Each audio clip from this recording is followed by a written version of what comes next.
La nuit du 19 février 1944, 3 silhouettes fantomatiques fendent le ciel au-dessus de la campagne française. Les pilotes de ces appareils en bois volent à une altitude suicidaire de 5 mètres, leurs hélices frôlant presque les arbres gelés. Dans quelques minutes, 200 hommes et femmes de la résistance française seront exécutés dans la prison d'Amiens. Les gardes allemands ont déjà préparé les poteaux d'exécution. Les condamnés attendent leur mort certaine dans les cellules glaciales. Mais ces 3 mosquitos britanniques transportent quelque chose de plus précieux que des bombes. L'espoir. Le commandant du vol vérifie une dernière fois les coordonnées exactes. Il doit frapper les murs de la prison au moment précis où les prisonniers se trouvent dans la cour et les gardes déjeunent. 1 seconde trop tôt et il massacrera ceux qu'il vient sauver. 1 seconde trop tard et l'exécution commencera. Les conditions météorologiques sont abominables ce matin-là. Le brouillard épais recouvre toute la région. Un escadron entier a été cloué au sol. Mais ces pilotes ont décollé quand même, sachant que chaque minute compte. Personne ne croit qu'un avion en bois puisse accomplir une telle mission de précision. Revenons 3 ans plus tôt. En 1941, l'idée même d'un bombardier construit entièrement en bois provoque des éclats de rire dans les couloirs du ministère britannique de l'Aviation. Geoffrey de Havilland et son fils présentent leur projet révolutionnaire, un appareil sans armement, sans blindage, comptant uniquement sur sa vitesse phénoménale pour échapper aux chasseurs ennemis. Les généraux les regardent comme des fous. Construire un avion de guerre avec du bois de contreplaqué, autant envoyer des pilotes dans des cercueils volants. Le directeur de production de la Couronne, Lord Beaverbrook, tente de faire annuler le projet 3 fois. Mais Geoffrey de Havilland refuse d'abandonner. Il sait que son idée folle fonctionnera. Son unique allié est le maréchal de l'air Sir Wilfred Freeman, qui défend le projet avec tant de ferveur que ses collègues le surnomment l'entreprise folie de Freeman. Les autres pays sont encore plus sceptiques. Quand les plans du Mosquito arrivent aux États-Unis en avril 1940, 5 fabricants américains les examinent. Beechcraft rédige un rapport dévastateur, affirmant que cet avion sacrifie absolument tout pour utiliser un matériau totalement inadapté à la construction aéronautique efficace. Les ingénieurs américains sont convaincus que les Britanniques ont perdu la raison. Mais de Havilland possède une vision claire. Les chasseurs contemporains atteignent leurs limites de vitesse malgré une puissance moteur croissante. La solution ? Réduire drastiquement le poids. Le bois de bouleau stratifié pèse 3 fois moins que l'aluminium, tout en conservant une résistance structurelle comparable.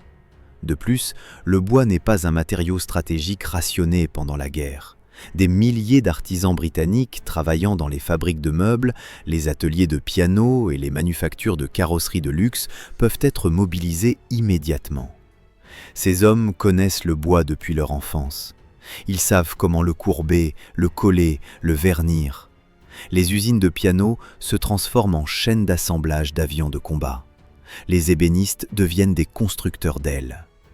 Cette armée de menuisiers patriotes travaille jour et nuit, assemblant les sections de fuselage avec de la colle à la caséine ordinaire, exactement comme pour les maquettes d'avions miniatures. Le prototype décolle pour la première fois en novembre 1940, et ce qui se passe ensuite stupéfie absolument tout le monde. Le Mosquito atteint une vitesse de 640 km/h, pulvérisant tous les records existants. Aucun chasseur allemand ne peut le rattraper, aucun intercepteur britannique non plus. Les généraux qui se moquaient du projet quelques mois auparavant restent bouche bée devant les résultats des tests. En décembre, avant même que l'appareil soit testé en conditions réelles de combat, le ministère commande 150 exemplaires. C'est du jamais vu dans l'histoire de l'aviation militaire, commander en masse un avion qui n'a jamais affronté l'ennemi. Mais les performances parlent d'elles-mêmes. 2 moteurs Rolls-Royce Merlin propulsent cette merveille de contreplaqué à des altitudes où les chasseurs allemands suffoquent. L'appareil peut transporter jusqu'à 1800 kg d'explosifs, tout en maintenant sa vitesse vertigineuse. Cependant, piloter le Mosquito s'avère être un véritable défi mortel. Le rapport poids-puissance exceptionnel transforme chaque décollage en loterie. La vitesse minimale de contrôle atteint 277 km/h. Si un moteur tombe en panne au décollage, le pilote dispose de 3 secondes pour réagir avant que l'avion parte en vrille fatale. Les instructeurs enseignent aux pilotes à cabrer brutalement à 180 mètres de la fin de piste, pas un mètre avant, pas un mètre après. Le pilote Bill Sweetman compare le Mosquito à un pur sang nerveux, capable de prouesses impressionnantes entre les mains des courageux et compétents, mais qui distribue occasionnellement des coups de sabot ou des morsures.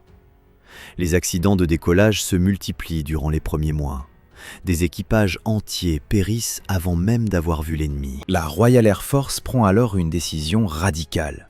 Seuls les pilotes les plus expérimentés, ceux ayant survécu à des dizaines de missions, peuvent toucher aux commandes du Mosquito. Les novices n'ont même pas le droit de s'approcher de l'appareil.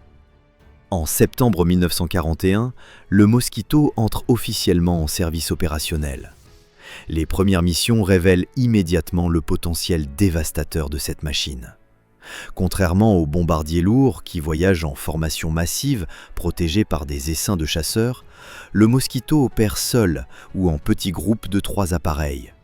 Il surgit de nulle part, frappe avec une précision chirurgicale et disparaît avant que les batteries antiaériennes allemandes ne puissent ajuster leurs tirs. Les équipages allemands commencent à rapporter des observations troublantes.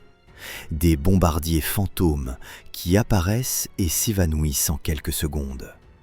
Les contrôleurs radars allemands captent les signaux mais perdent la trace des appareils presque instantanément. Comment intercepter ce qu'on ne peut pas poursuivre ? Les ingénieurs britanniques développent rapidement des variantes multiples. Le bombardier originel se transforme en chasseur de nuit équipé d'un radar embarqué.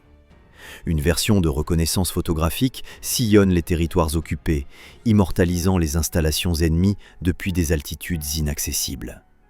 Une autre variante reçoit une batterie de 8 mitrailleuses dans le nez, transformant l'appareil pacifique en prédateur mortel.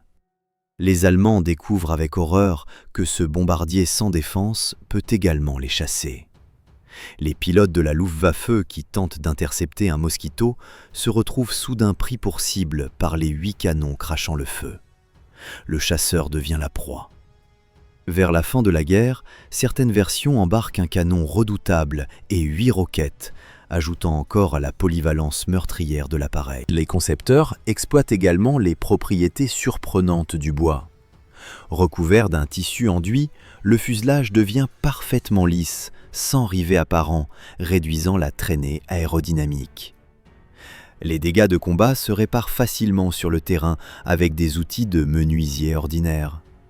Un trou de balle dans une aile métallique nécessite une plaque de métal rivetée et des heures de travail. Un trou dans une aile en bois se comble avec de la colle et un morceau de contreplaqué en 20 minutes. Pour éviter les infestations dans les climats chauds d'Asie du Sud-Est, les ingénieurs développent un mélange spécial de colle allurée et de formaldéhyde, créant un joint imperméable plus résistant que le bois lui-même.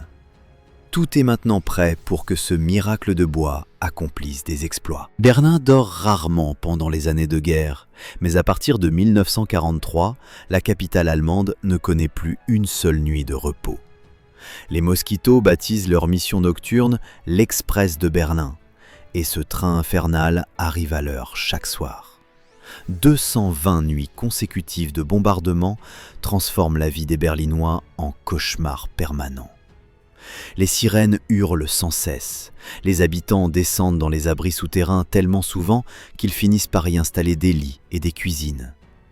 Les enfants allemands grandissent en croyant que le sommeil interrompu constitue la normalité. Les Mosquitos volent si haut que les projecteurs ne les atteignent jamais. Les canons antiaériens tirent aveuglément dans l'obscurité, gaspillant des milliers d'obus contre des ombres insaisissables. Chaque appareil transporte 1800 kg de destruction à 10 600 mètres d'altitude, une hauteur où l'air se raréfie et les chasseurs allemands toussent et crachent. La portée exceptionnelle du Mosquito lui permet d'atteindre Berlin depuis les bases britanniques, de larguer sa cargaison mortelle et de rentrer sans ravitaillement. Les pilotes allemands décollent en urgence, nuit après nuit, mais poursuivre un Mosquito revient chasser le vent. Le 26 janvier 1943, le parti célèbre son 10e anniversaire de prise de pouvoir avec une cérémonie grandiose retransmise en direct à la radio dans tout le Reich. Hermann Göring, commandant suprême de la Luftwaffe, doit prononcer un discours solennel à 11 heures précises du matin.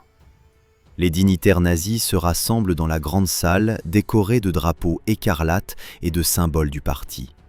Les caméras sont positionnées, les microphonistes vérifient les niveaux sonores, la nation entière se prépare à écouter le message triomphaliste de son leadership. Exactement à 11 heures, 3 Mosquitos surgissent au-dessus de Berlin. Les bombes sifflent en tombant. Les explosions secouent les bâtiments gouvernementaux. Le chaos éclate instantanément.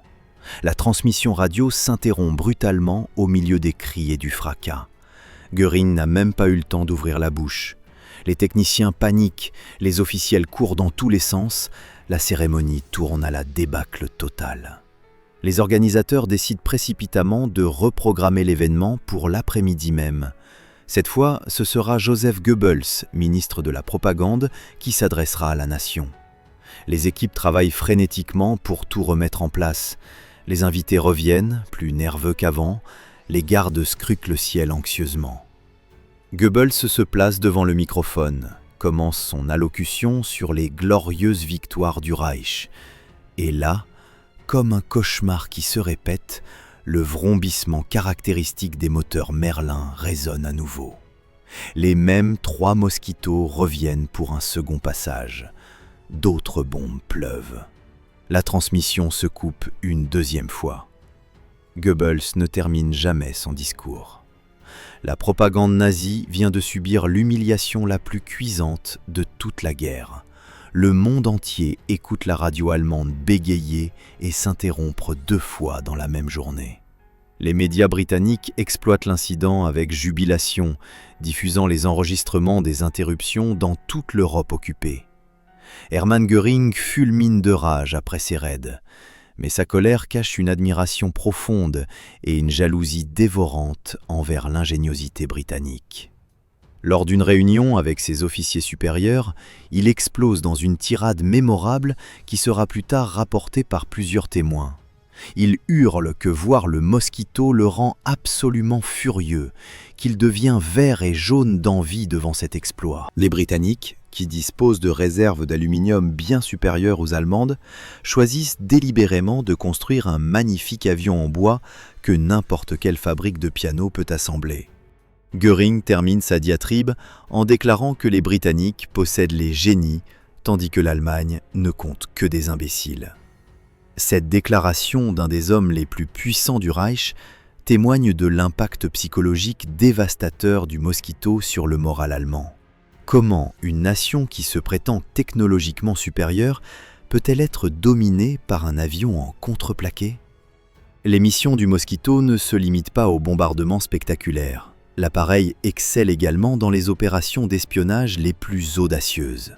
Grâce à ses capacités de vol à très basse altitude, il parcourt les cieux allemands en captant des messages radio émis par des agents infiltrés derrière les lignes ennemies. Ces agents utilisent des dispositifs de communication rudimentaires, ancêtres primitifs du téléphone portable. Le Mosquito descend à quelques dizaines de mètres du sol, récupère les transmissions cryptées et remonte instantanément avant que les Allemands ne localisent la source. Ces vols d'espionnage fournissent aux Alliés des renseignements cruciaux sur les mouvements de troupes, les positions défensives et les plans stratégiques ennemis. Chaque nuit, des dizaines de Mosquitos sillonnent l'Europe occupée, invisibles et insaisissables. Dans les cellules glaciales de la prison d'Amiens, 200 membres de la résistance française attendent leur exécution prévue pour le 19 février 1944. Parmi eux se trouvent des saboteurs qui ont fait dérailler des trains allemands, des agents de renseignement qui ont transmis des plans militaires secrets à Londres, des organisateurs de réseaux clandestins qui ont caché des aviateurs alliés abattus. La Gestapo a torturé ses prisonniers pendant des semaines, cherchant à briser leur réseau. Maintenant que les interrogatoires sont terminés, les Allemands ont décidé de les fusiller tous en une seule journée pour terroriser la population locale et décourager toute velléité de résistance future. Les poteaux d'exécution sont plantés dans la cour de la prison. Les pelotons sont désignés. Les condamnés écrivent leurs dernières lettres à leur famille. Mais à Londres, les services de renseignement britanniques reçoivent un message désespéré du réseau de résistance français. Les agents supplient les Alliés d'intervenir avant qu'il ne soit trop tard. Une exécution de cette ampleur décapiterait la résistance dans toute la région nord de la France. Les stratèges militaires étudient toutes les options possibles. Envoyer des commandos au sol? Impossible. La prison est trop bien gardée et se trouve en plein territoire ennemi. Bombarder avec des Lancaster lourds? Trop imprécis. Les bombes massacreraient autant les prisonniers que les gardiens. Il ne reste qu'une seule solution, l'opération Jéricho, un raid de précision chirurgicale exécuté par des mosquitos. Les planificateurs étudient minutieusement la géographie d'Amiens. Des agents au sol fournissent des photographies détaillées de la prison, mesurent l'épaisseur des murs, comptent le nombre de gardes, notent leurs horaires de rotation. Les architectes analysent la structure du bâtiment, identifient les points de frappe optimaux. Le timing doit être absolument parfait. Les bombes doivent frapper les murs extérieurs exactement au moment où les prisonniers se trouvent dans la cour pour leur promenade quotidienne et où les gardes déjeunent dans leur messe. 1 minute trop tôt et les détenus seront encore enfermés dans leurs cellules qui s'effondreront sur eux. 1 minute trop tard et les Allemands les auront tous rassemblés pour l'exécution.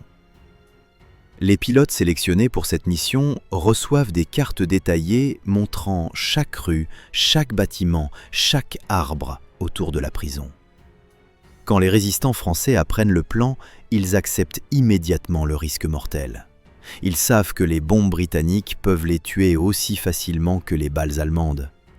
Mais ils préfèrent mourir en tentant de s'échapper plutôt que d'être fusillés comme du bétail contre un mur. Le message qu'ils renvoient à Londres est simple et direct.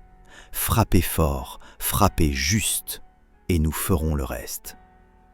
Cette réponse courageuse galvanise les pilotes britanniques, qui comprennent maintenant qu'ils ne bombardent pas simplement un bâtiment, ils libèrent des héros. Le matin du 19 février, les conditions météorologiques sont abominables. Un brouillard épais comme de la soupe recouvre toute la Manche et le nord de la France. La visibilité n'excède pas 50 mètres. Un escadron entier de mosquitos, censé fournir un appui supplémentaire, reste cloué au sol, incapable de décoller sans risquer de s'écraser immédiatement. Les météorologues recommandent d'annuler la mission. Mais les commandants savent que les exécutions commenceront dans quelques heures. Reporter l'opération signifie condamner 200 personnes à mort certaines. 3 pilotes volontaires décident de partir malgré tout. Ils décollent dans le brouillard, ne voyant même pas le bout de leurs propres ailes. La navigation se fait entièrement aux instruments pendant les premières minutes terrifiantes. Une fois au-dessus de la Manche, le brouillard se dissipe légèrement. Les pilotes descendent à 5 mètres d'altitude, volant si bas que les vagues semblent toucher le ventre des appareils. Cette altitude suicidaire leur permet d'échapper aux radars allemands qui balaient constamment les côtes. Ils franchissent le littoral français sans être détectés, filant au ras des champs gelés. Les paysans français qui les aperçoivent pensent d'abord à des hallucinations. Des avions volant plus bas que les clochers des églises ? Impossible. Mais le rugissement des moteurs Merlin confirme la réalité stupéfiante. Les 3 mosquitos foncent vers Amiens, comme des faucons en piqué. À 11h28 précisément, ils arrivent en vue de la prison. Les prisonniers sont effectivement dans la cour, exactement comme prévu. Les gardes déjeunent dans leurs bâtiments séparés. Le leader du vol plonge encore plus bas, ses roues frôlant presque les toits des maisons. Les habitants d'Amiens se jettent au sol, terrorisés par ces monstres métalliques qui rugissent à hauteur d'homme. Les bombes se détachent avec une précision millimétrique. Les premières explosions pulvérisent le mur nord de la prison. Des brèches béantes s'ouvrent dans la maçonnerie centenaire. Le deuxième Mosquito frappe le mur est. Le troisième pulvérise les portes principales. En moins de 30 secondes, la forteresse impénétrable se transforme en ruine fumante, percée de tous côtés. Les prisonniers restent figés une seconde, incrédules devant les énormes trous béants dans les murs. Puis quelqu'un crie et tous se ruent vers la liberté. 255 résistants français jaillissent des brèches comme un torrent humain impossible à contenir. Certains sont blessés par les éclats de maçonnerie, mais continuent à courir malgré le sang qui coule. Les gardes allemands qui déjeunaient tranquillement dans leur messe sont ensevelis sous les décombres du bâtiment adjacent touché par une bombe. 50 d'entre eux périssent instantanément ou restent coincés sous les gravats. Les survivants émergent hébétés, couverts de poussière, incapables de réagir pendant les minutes cruciales où les prisonniers disparaissent dans les rues d'Amiens.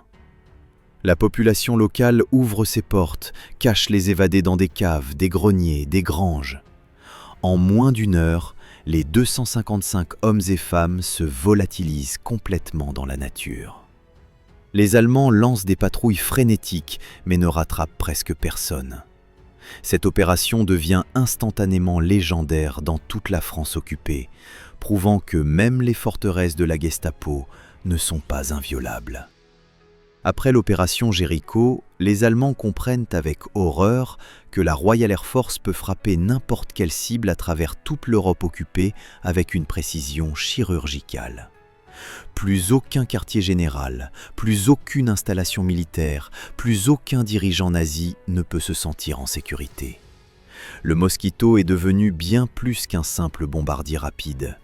Il incarne la capacité britannique à projeter de la puissance partout, instantanément. Les commandants allemands déménagent leurs bureaux plusieurs fois par mois, dorment dans des bunkers souterrains, voyagent uniquement de nuit. Cette paranoïa constante sape leur efficacité opérationnelle et mine leur morale. Au fil de la guerre, les ingénieurs britanniques développent 40 versions différentes du Mosquito. Chaque variante répond à un besoin spécifique du champ de bataille en constante évolution. Le bombardier originel se décline en chasseur de nuit, équipé d'un radar embarqué capable de traquer les bombardiers allemands dans l'obscurité totale. Une version de reconnaissance photographique sillonne les territoires ennemis, rapportant des milliers de clichés des fortifications du mur de l'Atlantique qui seront cruciaux pour planifier le débarquement de Normandie. Les variantes d'attaque au sol reçoivent des canons de calibre impressionnant et 8 roquettes montées sous les ailes, transformant l'appareil en destructeur de chars et de trains blindés. Des versions d'entraînement multimoteurs forment de nouveaux pilotes.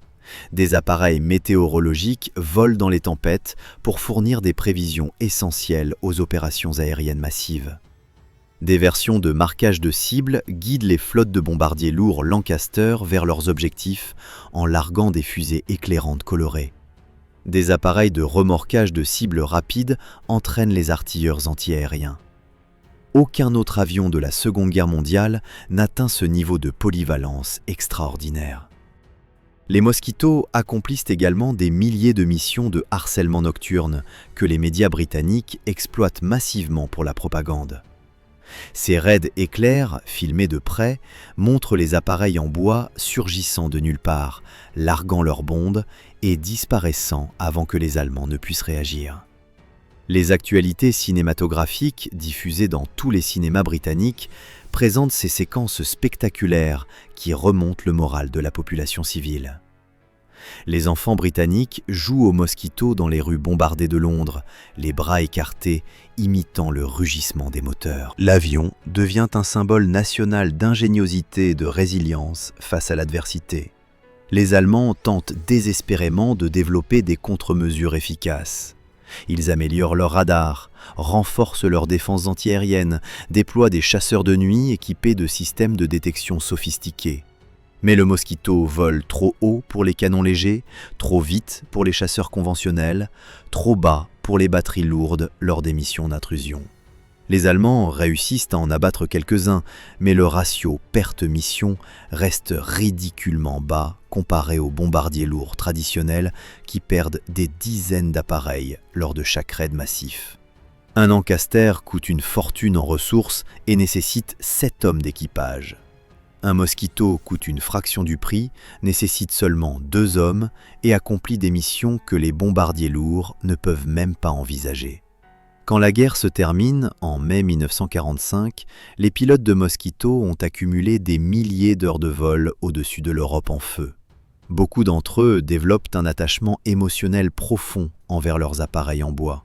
Le pilote Aubrey Hilliard déclare plus tard qu'il s'agissait d'une véritable histoire d'amour, que lorsqu'il a terminé de voler sur Mosquito, c'était fini pour lui, qu'il n'a plus jamais piloté un autre avion après, jamais.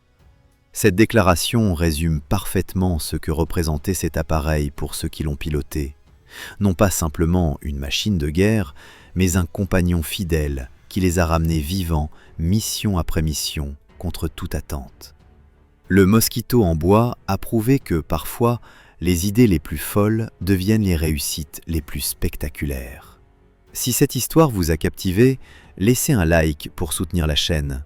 Partagez vos réflexions dans les commentaires sur cet avion extraordinaire. Abonnez-vous pour découvrir d'autres récits fascinants de l'aviation militaire. Merci de votre fidélité.